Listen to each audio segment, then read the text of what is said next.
Mr. Brock, go ahead. For your appearance, I want to drill down and set the stage for Ms. Verschieren's appearance on the issue of her knowledge of recusal versus abstention. Now, she said quite proudly when she testified on the 12th and 14th of December 2023 that she's been a board member on various boards since she was 38 years of age. She's extremely familiar with conflict of interest policies. She's recused herself on numerous occasions. And then she said very proudly, I am sure that I didn't break ethics laws. That was December 14th, 2023, before the release of your report. Now, I know that she spoke with a compliance officer in your office on June the 4th, 2019. Obviously, the issues of recusal and abstention were discussed. So clearly, Commissioner, you weren't the compliance officer that she spoke with. Is that accurate? Okay. Are you satisfied that consistently your compliance officers would have explained in simple language the clear distinction between abstention and recusal? I cannot answer. The only record we have is that she called and spoke to one of my officers. Unfortunately, that officer has since left, and the email in which she reported what her conversation with Ms. Verschieren is no longer there, because we erased it once she left. So I honestly don't know what she discussed, to what extent she explained to what they talked about. All I know, it was a very short conversation between her and one of my officers. Okay. But you'd have no reason to suggest that for any particular reason that compliance officer would have deviated against your office's policies in terms of having that discussion with order and council appointments? If Mrs. Verschieren had asked, what does recusal mean, she would have been told, leave the room. There's no question about it. Did she ask? I don't know.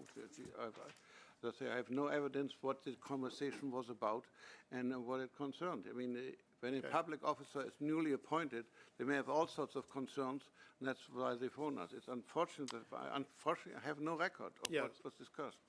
Because I'm referring to page 30 of your report, paragraph 141, where you talk about the distinction between the two terms as explained in the Morneau 2 report. Very simple language.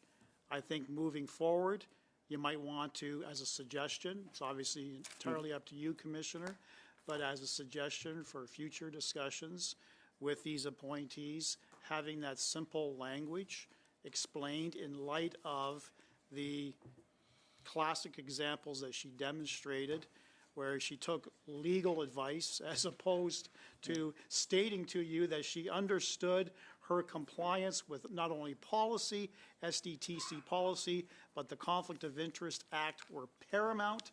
She's now relying upon extremely poor legal advice. Thank you, Mr. So I think it would be helpful in the future that that distinction is made known to all of those appointees. As I mentioned in my opening remark, we just issued an information notice to everybody exactly on that point, and in plain language. Recusal means leave the room, physically or virtually. Right. You know, I can't say it cleaner than that.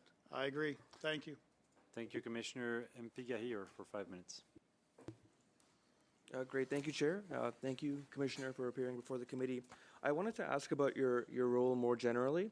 We know that SDTC it's an arm's length, not-for-profit foundation that was created by the Government of Canada. So in your purview, how do you keep an eye on sort of not-for-profit foundations, other arm's length organizations, bodies within the Government of Canada? It's not the body, it's the people appointed to it. I look at MPs, elected officials, ministers, their assistants, and people appointed by order and council. And when the order and council is issued, it will qualify them as either public, as reporting public officers or public officers. Public officers means you have to comply with the Act, point final. Reporting public officer means you have to come to me, you have to fill out a long questionnaire, I tell you what to do or not, you have to report to me if anything changes, you may have to sell certain things, and you have a person appointed in my office who's solely responsible for you, and you can call him and get advice anytime. So, as MPs, we also have to fill That's out the same the same thing, questionnaire, so I'm very familiar with it. Do you only look at reported cases of conflict, or does your office engage in anything proactively? No, I mean, the two things, cases can be referred to me, especially by members of parliament, or they can, there has to be reason to believe that a public office holder or former public holder has contravened this act. That if I have reason to believe that it's a preliminary, then I can say I want to make an investigation. If there isn't, or if there's just some vague suspicions or allegations, etc., but not, they don't amount to reason to believe, then I don't do it. So It's I'm discretion vested in me to decide whether there's reason to believe. Sure. So I'm a lawyer. I think many members of this committee are lawyers as well. I'm just wondering what amounts to reasonable grounds to investigate. Is that like a more than likely standard? Yeah, it's more than mere suspicion, and it's short of reasonable grounds. Of sort of,